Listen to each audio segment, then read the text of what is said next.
కాజల్ అగర్వాల్ పెళ్లి తర్వాత తెలుగులో సత్యభామ అనే సినిమాతో కంబ్యాక్ ఇచ్చారు. ఔరం ఆర్ట్స్ బ్యానర్పై బాబీ తిక్క, శ్రీనివాసరావు తక్కలపల్లి నిర్మాణంలో ప్రముఖ దర్శకుడు శశికిరణ్ తిక్క స్క్రీన్ ప్లే సమర్పణలో సుమన్ చిక్కాల దర్శకత్వంలో ఈ సత్యభామ సినిమా తెరకెక్కింది. క్రైమ్ సస్పెన్స్ థ్రిల్లర్గా తెరకెక్కిన సత్యభామ సినిమా జూన్ 7న అంటే నేడు గ్రాండ్గా థియేటర్లో రిలీజ్ అయింది. మరి ఈ సినిమాలో కాజల్ ఎలా అలరించారనేది ఈ రివ్యూలో చూద్దాం. స్టోరీ విషయానికి వస్తే సత్యభామ కాజల్ అగర్వాల్ షీ టీమ్స్లో ఏసీపీ ఆఫీసర్గా పనిచేస్తుంది. అమ్మాయిలు నేర్పించే వాళ్ళను, అమ్మాయిలకు సమస్యలు క్రియేట్ చేసే వాళ్ళని పట్టుకుంటారు. తన దగ్గర ఒకరోజు హసీనా, నేహా పఠాన్ అనే అమ్మాయి వచ్చి తన బాయ్ ఫ్రెండ్ ఎదు అనిరుద్ తనతో బ్రేకప్ చెప్పినా సరే రోజు ఇబ్బంది పెడుతున్నాడని, ఫిజికల్గా కూడా టార్చర్ చేస్తున్నట్టు కంప్లైంట్ ఇస్తుంది.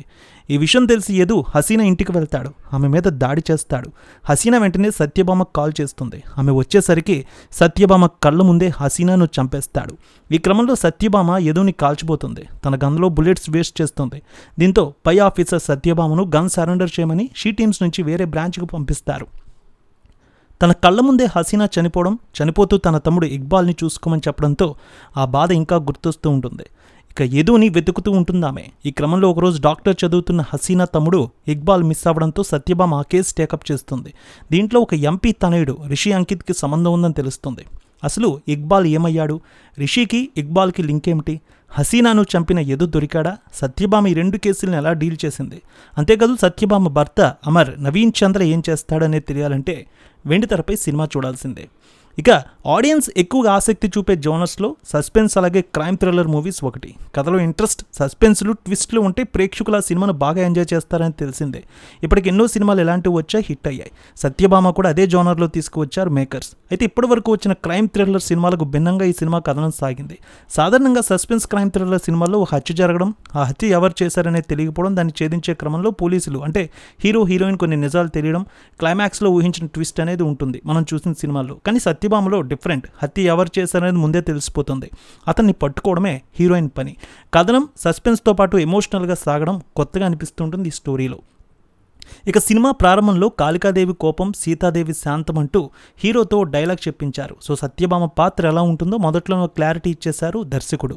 ఆమె పవర్ఫుల్ పోలీస్ ఆఫీసర్ అని చెప్పేలా ఎంట్రీ సీన్ ఉంది. సో ఆ తర్వాత ఆమె పర్సనల్ లైఫ్ గురించి చూపించి హసీనా హత్యతో అసలు స్టోరీకి వెళ్ళారు.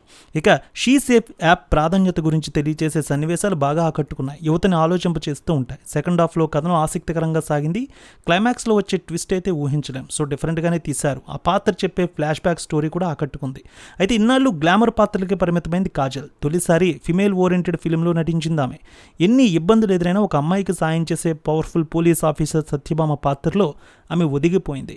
యాక్షన్ సన్నివేశాలు అదరగొట్టేసింది. సినిమా మొత్తం తన భుజాన వేసుకుని నడిపించిందనే చెప్పాలి. ఈ సినిమాకి ఆమె పడిన కష్టం తెరపై స్పష్టంగా కనిపిస్తుంది. ఇక సత్యభామ భర్త రచయిత అమరేందర్గా నవీన్ చంద్ర కూడా తన పాత్ర పరిధి మేరకు అద్భుతంగా నటించారు. ఇక కాజల్ పాత్రకి ఎక్కువ ప్రాధాన్యత ఉంది సినిమాలో ఇతర పాత్రలు ఏవి మనకు గుర్తుండవు, అంత అద్భుతంగా ఆమె నటించారు. శ్రీచరణ్ పాకాల నేపథ్య సంగీతం కూడా పెద్ద ఎసెట్ అయిందనే చెప్పాలి. సినిమాటోగ్రఫీ, ఎడిటింగ్ బాగున్నాయి. నిర్మాణ విలువలు సినిమా స్థాయికి తగ్గట్టే తీసుకువచ్చారు. మొత్తానికి ఒక డిఫరెంట్ స్టోరీగా చూడాలనుకుంటే మాత్రం సత్యభామకు వెళ్లాల్సిందే. సో మంచి పాజిటివ్ టాక్తో అయితే వెళ్తుంది ఈ సినిమా.